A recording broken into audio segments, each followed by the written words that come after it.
My sister said it loud enough for the whole room to hear. Elias is the family failure. She said it like it was a fact, like the weather. People laughed the way they do when they want to stay on the winner's side.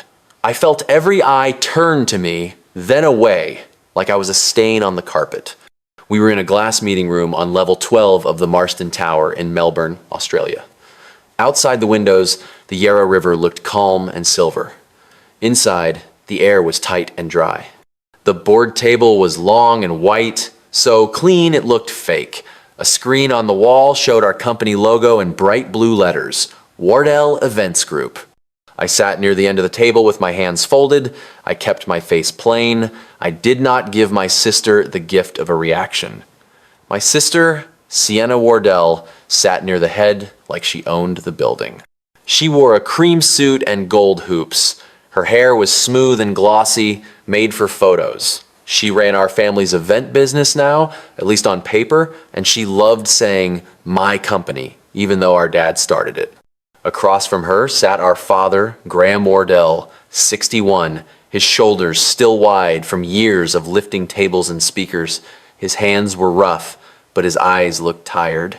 Beside him was our mother, Marjorie Wardell, 59, always dressed like she was going to church, even on a Tuesday. She carried her smile like a shield.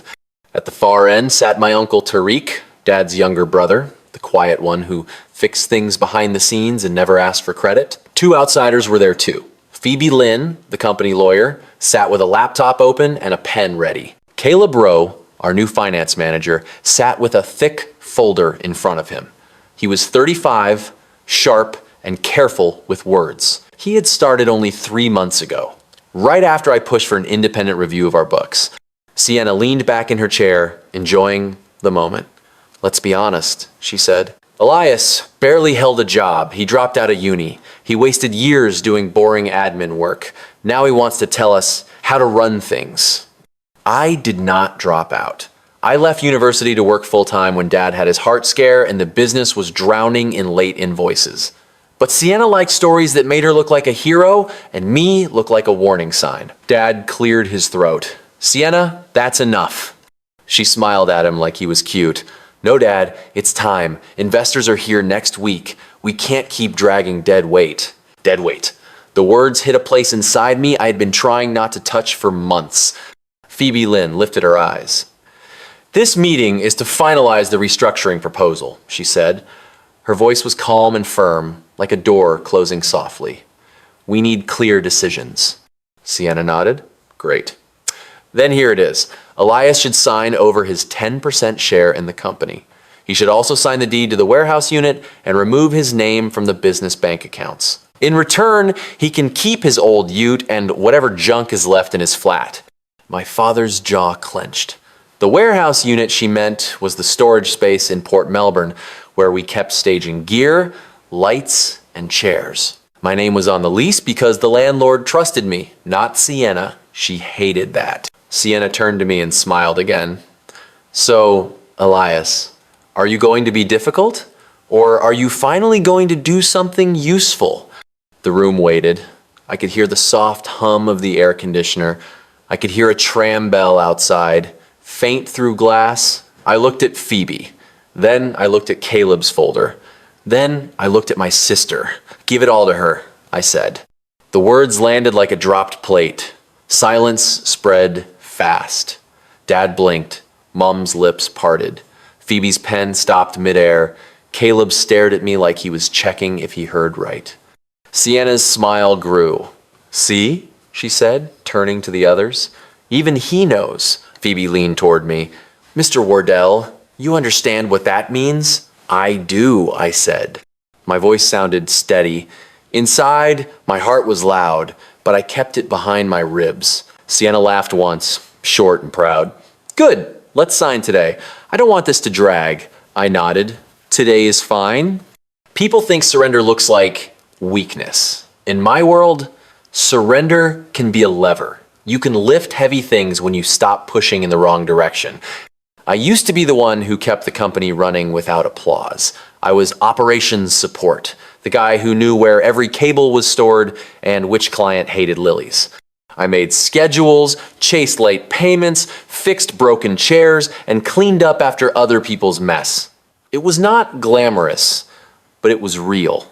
Sienna was the face. She loved the spotlight. She could charm a bride's mother in 5 minutes. She could smile through a disaster and blame it on someone else. Our parents loved her confidence. I was quiet, so they assumed I had no fire. The truth is, I am quiet because I watch. I notice patterns. I read fine print. I do not forget numbers. 6 months before this meeting, I found a small crack in our company wall. It started with a vendor call. I was at my desk in our old office on Wellington Street, sorting invoices, when a man named Ben from SoundSpark Audio called. His voice was tight. "Elias, we're 60 days overdue. We can't keep supplying gear if you don't pay." I opened the system and checked. The invoice was marked paid. "It says paid," I told him. "It's not," Ben said, "and it's not the only one." Quick pause. Are you enjoying this story so far? And do you like it? What do you think about my channel, TrueVenge Chronicles? Tell me in the comments where you are watching from, and hit subscribe so you do not miss the next part. Your support helps these stories reach more people. After I hung up, I pulled bank statements. The payment was not there. A week later, another vendor called. Then another. Each time, the system showed paid, but the bank did not. I asked Sienna about it that night at our parents' house in Brunswick. We were eating roast chicken. Mom poured gravy like nothing was wrong. Sienna barely looked up from her phone. "Cash flow, relax," she said. "I'm handling it." "You can't mark invoices paid if they aren't," I said. She rolled her eyes. "I said I'm handling it," Dad frowned. "Sienna, is there a problem?" "No," she said fast. "Elias is just paranoid." Mom nodded like that, settled it. "Your sister is building something, Elias. Don't be negative." That was the moment I stopped trying to explain with feelings. I went back to facts. Over the next weeks, I did what I always do when something looks wrong. I documented. I made a private spreadsheet at night. I wrote dates, amounts, vendor names, and bank transfers. I saved emails. I took photos of delivery slips. I did not hack anything. I did not sneak passwords. These were records I was allowed to see because my name was on the accounts and my job was operations. The more I looked, the worse it got. Sienna had been moving money between accounts to cover holes. She was taking deposits from new clients to pay old bills. She called it smart bridging. It was not smart. It was the start of a collapse. Then I found the big one. Our company had a scholarship fund set up in my late grandma's name. Grandma Ruth Wardell had loved education. She left $30,000 to help young staff members study event management. The fund sat in a separate account. It had strict rules. Only the board could approve payments, and the money had to go to tuition. One Friday morning, I opened the statements and saw a transfer out for $8,000. The note said, "Supplier emergency." My stomach dropped. That fund was not for emergencies. It was protected for a reason. I called the bank. The teller confirmed the transfer was authorized by an account holder. "Which one?" I asked. There was a pause. "Miss Sienna Wardell," she said. I sat in my car outside a job site and stared at the steering wheel until my knuckles went white. That night, I confronted Sienna in the warehouse. The place smelled like dust and plastic. She stood among stacks of chairs like a queen in a cheap kingdom. "You took Grandma's scholarship money," I said. She did not even flinch. "It's all family money," she said. "Stop being dramatic." "It's not," I said. "It's protected." She stepped closer and lowered her voice. "Listen, Elias, I am carrying this company. If I have to move money to keep it alive, I will. You want to play hero? Fine, but don't get in my way." That was when I saw the real shape of it. She did not think rules applied to her. She thought the business was her stage. I went to Uncle Tariq next. We met at a cafe near Carlton Gardens. Tariq wore his usual oil-stained work shirt. He listened while I showed him my notes. He did not interrupt. When I finished, he exhaled slow. "If you bring this up to your dad, he will defend her," he said. "He loves peace. Your mom loves appearances. They will blame you for the noise." "So what do?" I asked. Tarek tapped the table. You keep building your file, you get a professional to review it, and you do not warn her. A month later, I met Caleb Rowe. Dad hired him because I insisted we needed a real finance manager. Sienna agreed because she thought she could charm him. She did not know Caleb had a reputation for being blunt. Caleb found issues fast.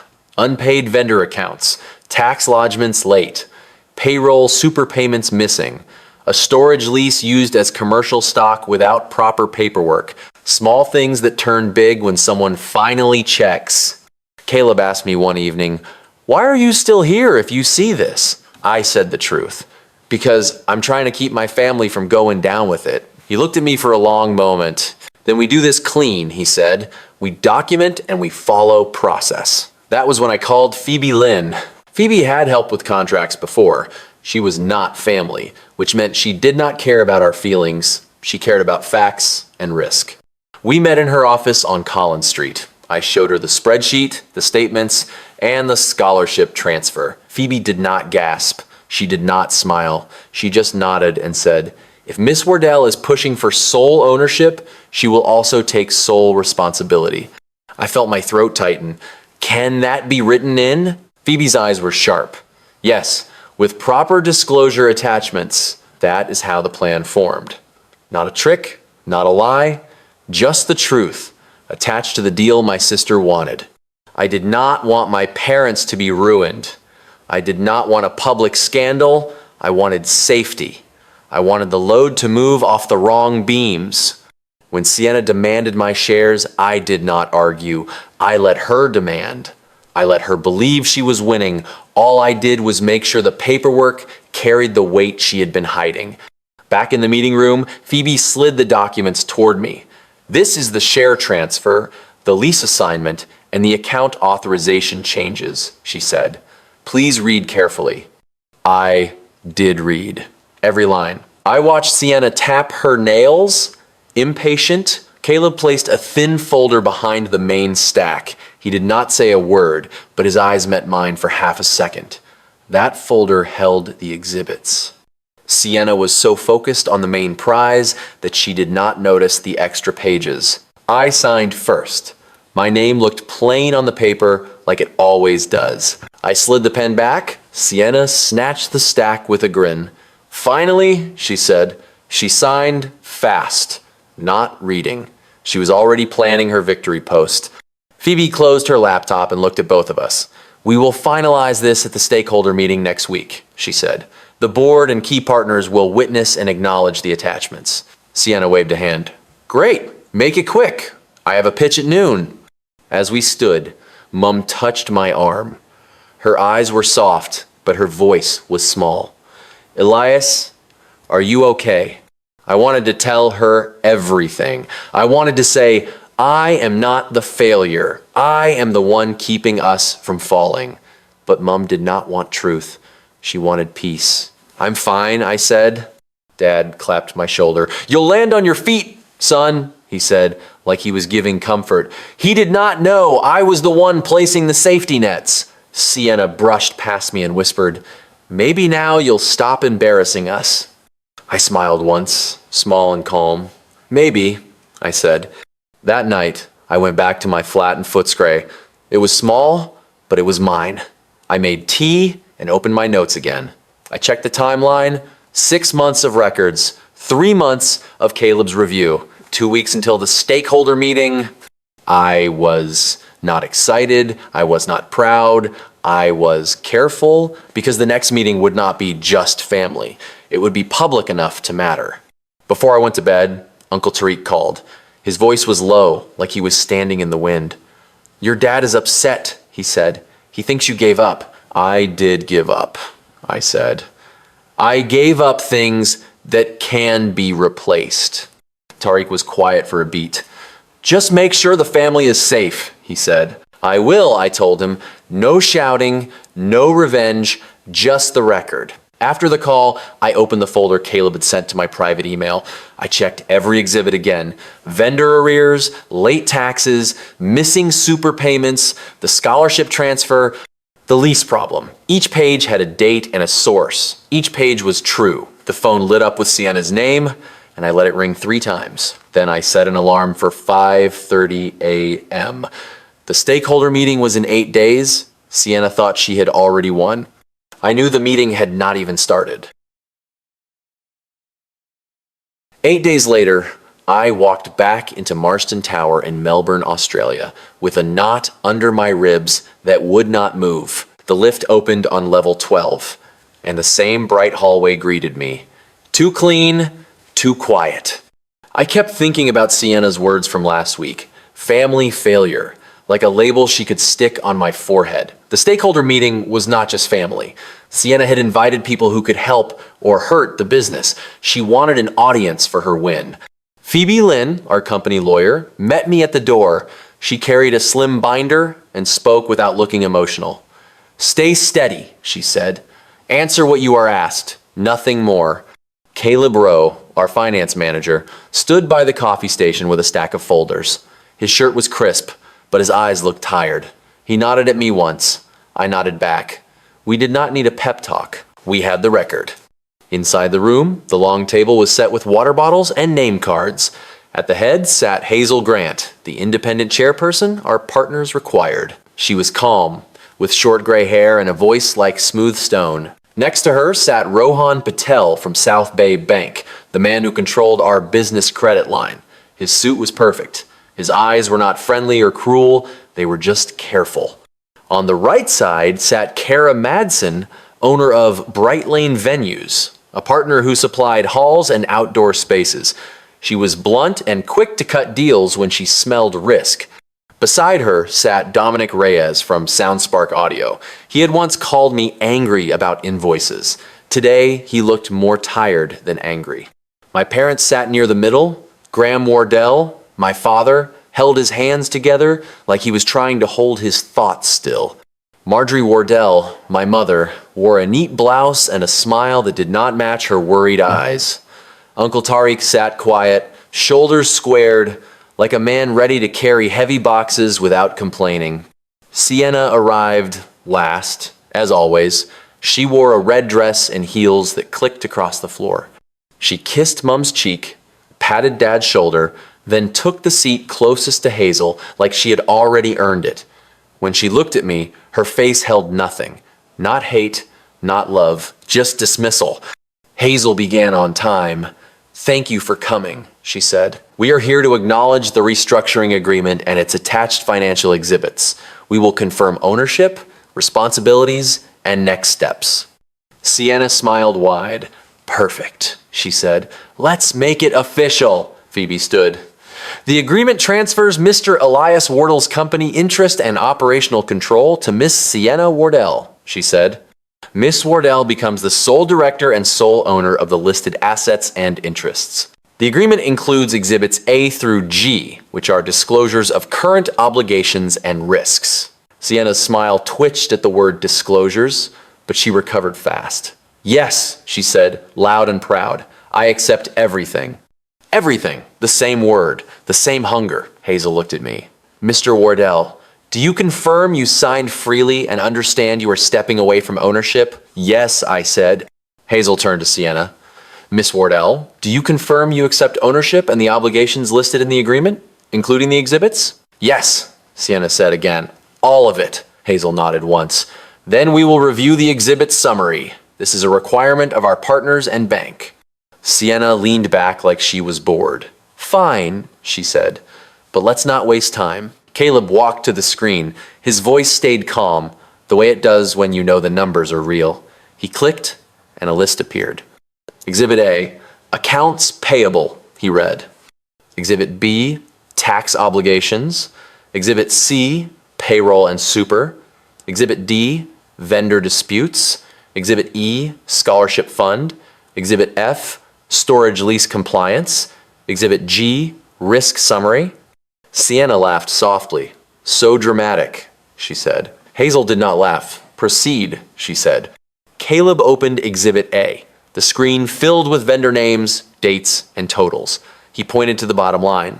"Outstanding vendor payments, total $112,000, he said. "Multiple invoices were marked paid in the internal system without matching bank transfers." Dominic Reyes leaned forward, eyes narrowing. Kara Madsen crossed her arms. Mum whispered, "That can't be right." Sienna turned sharp. "Caleb, you're reading it wrong. It's seasonal. Deposits come later." Caleb kept his tone flat. "These are past due," he said. "Statements are attached." Hazel looked at Rohan Patel. "Does this match the bank's view?" Rohan's lips pressed together. "We have seen irregular cash flow," he said. "We requested clarification last month." Sienna leaned toward him. "Rohan, you know events. It's normal." Rohan did not nod. "Missing transfers are not normal," he said. Caleb clicked to Exhibit B. Letters from the Australian Taxation Office appeared. 2 quarters were not lodged on time, Caleb said. There is an overdue amount of $64,000 plus interest. Dad's face drained. "Sienna," he said, voice low. "You told me tax was fine." Sienna looked at him like he was being unfair. "It is fine," she said. "We were waiting for a strong month." Hazel's voice stayed even. "Waiting does not remove obligations," she said. Caleb clicked again. Exhibit C. Superannuation payments for staff were missed for 5 pay cycles, he said. This creates a legal and reputational risk. Kara's chair scraped as she leaned in. "You didn't pay staff their super?" she asked. Sienna's cheeks flushed. "We had to keep the lights on," she snapped. "It was temporary," Dominic muttered. "So is my patience." Hazel lifted a hand. "Facts," she said, "not insults." Caleb moved to Exhibit D, the vendor dispute log. Emails and late notices appeared, including SoundSpark and Brightlane. Kara's eyes hardened as she read. "You told me the system delay was your brother's fault," Kara said to Sienna. "You said he was careless." Sienna's mouth opened. No sound came. She closed it and tried again. "He is careless," she said, but the words sounded thin.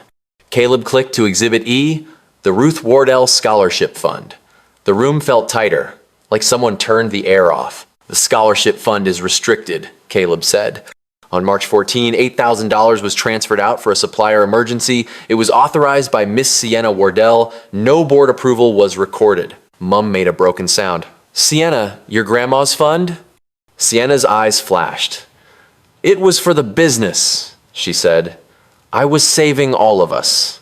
Hazel looked down at the binder. "The agreement states that Miss Wardell accepts responsibility for any improper transfers and any required restitution," she said. Sienna's head snapped up.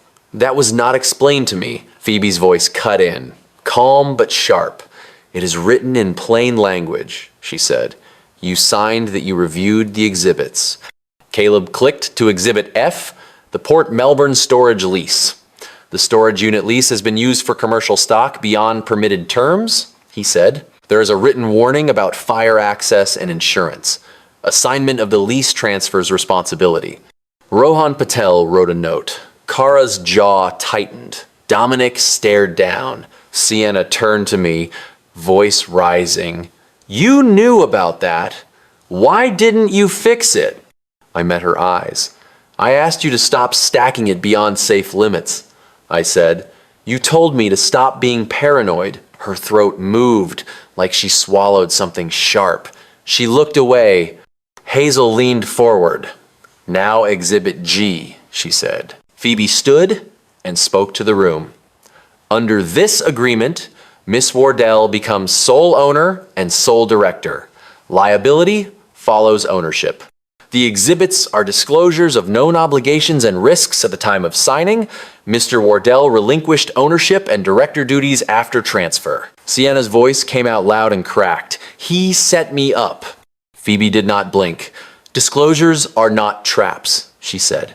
"They are warnings." Caleb added quietly, "I emailed the full pack to Miss Wardell 3 days ago." She replied with a thumbs up.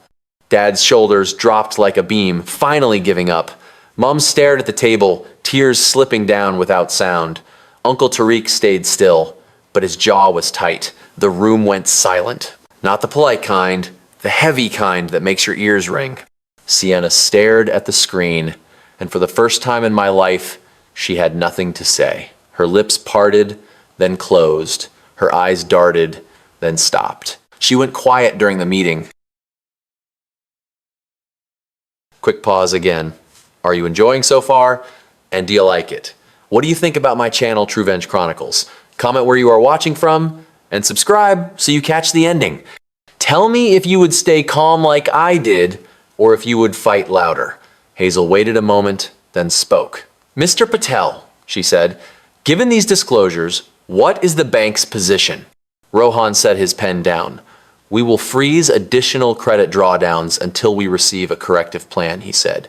We may require personal guarantees from the director. Sienna shook her head fast. No, that's insane. Rohan's voice stayed flat. Stability is required, he said. The risk is now clear. Kara stood. Bright Lane will pause new bookings until overdue amounts are paid and the tax plan is confirmed, she said. She looked at my father, not Sienna. Graham, I'm sorry. Dominic stood too. SoundSpark will only work on cash up front until arrears are cleared, he said. I warned you. I'm done being the fool. Sienna's hands trembled on the table. She looked at my parents, waiting for rescue. Dad did not move. Mum's smile was gone. Hazel tapped the binder. This meeting is adjourned for 10 minutes, she said. Council and finance will remain. Family may step out. We stood. Chairs scraped. People whispered. I walked into the hallway with Uncle Tariq beside me. He leaned close. You kept it clean, he said. I nodded. My throat felt tight, but my hands were steady. After 10 minutes, Hazel called everyone back. The room felt colder. Sienna sat down slower, her eyes fixed on the table. Hazel spoke first. 3 urgent items, she said. A corrective plan for the bank in 14 days. Vendor payment schedules today. And the scholarship fund repaid immediately. Rohan Patel did not soften his tone. No plan, no credit drawdowns, he said. Kara Madsen added, no payments, no bookings. Dominic Reyes nodded. Cash up front until arrears are gone. Sienna looked at Hazel like she was being bullied. So everyone is punishing me, she said. Hazel replied, no. The numbers are consequences. Phoebe Lynn opened her binder. You can request mediation, she said, but the agreement is executed. The fastest path is cooperation and restitution. I think dispatch. Sienna turned to Dad, searching for the old rescue. Dad, tell them I'm in control, she said. Dad stared at her, then shook his head. You're not, he said. You hid cracks and blamed your brother. I'm done pretending. Mum's breath caught. Uncle Tariq stayed quiet, but his jaw relaxed like a knot, finally loosened. Hazel looked at Caleb. Immediate steps? Caleb spoke like a checklist. Stop false payment markings, lodge tax and request a plan, pay staff super first, repay the scholarship fund today, then negotiate vendors. Sienna tried once more. That fund saved the business. Hazel answered, then the business replaces it. Today, Sienna went quiet again. She nodded, small. Hazel continued, Caleb controls payments under oversight for 60 days. Weekly reports go to the bank. She turned to me. Mr. Wardell, you're no longer an owner. Will you accept a 4-week consulting contract to stabilize operations? Sienna snapped, no. Hazel held her gaze. This is not about pride, she said. It is about survival. I looked at my parents, then at the partners waiting. 4 weeks, I said. Clear tasks, clear limits, scholarship fund first. Sienna stared at me. Why help me? I'm not helping your ego, I said. I'm protecting Grandma's name, the staff, and Mum and Dad. Hazel nodded. Recorded, she said. Miss Wardell remains owner and responsible. Mr. Wardell is a consultant with no director duty. The meeting ended without cheers. People left with lists, not smiles, but they left. When the door shut, Dad stepped toward me. I'm sorry, he said. I let her call you a failure. Well, I-9s, I swallowed. I needed you to see it, I said. Mum wiped her face. I liked the easy story, she whispered. Now I see the cost. Sienna tried to follow the crowd out with her chin up, but the room had changed around her. In the hallway, her phone buzzed with a scheduled post she had set earlier. A photo of Marston Tower and the words, New Era. She deleted it before it went live. A caption, does not pay a bill. Dad caught up to her by the lift. Sienna, he said, firm. She stopped, but she did not turn. I did what I had to, she whispered. No, Dad said. You did what you wanted, and you called it duty.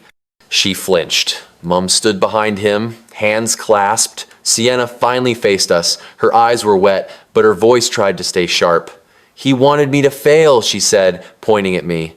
I kept my hands open. I wanted the truth to stop being my job, I said. Her shoulders sagged. I thought if I looked unstoppable, nobody would question me, she admitted. Dad's voice softened, but his boundary stayed. Then start being honest, he said. Pay back what you took, fix what you broke, and stop using your brother as a target. Sienna nodded. Small.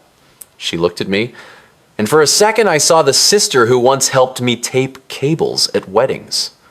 Then she turned away. When the doors opened, Sienna stepped out alone, and silence followed her like smoke.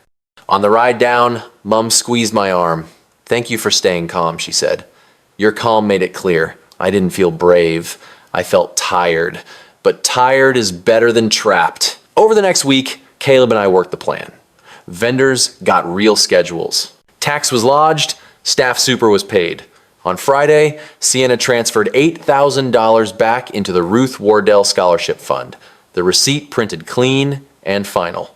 That night, Sienna came to my flat. No makeup, no shine. Just her and the truth. I'm sorry, she said.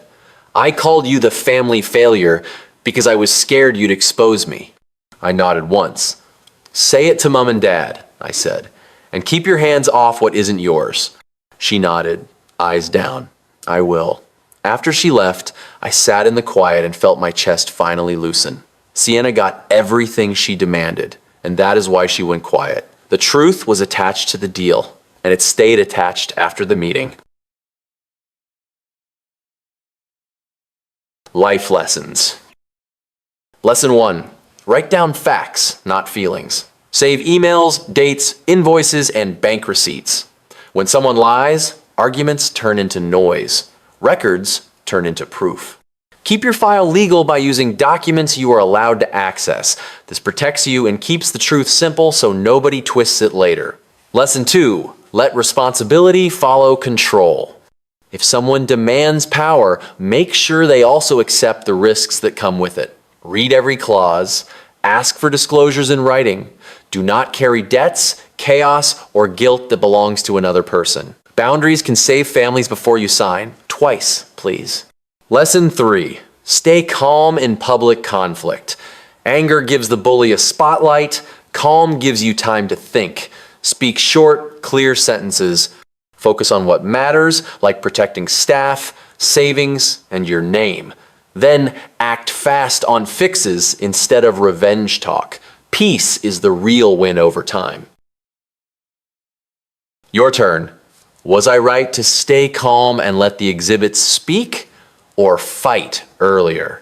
Tell me what you would do and write where you're watching from.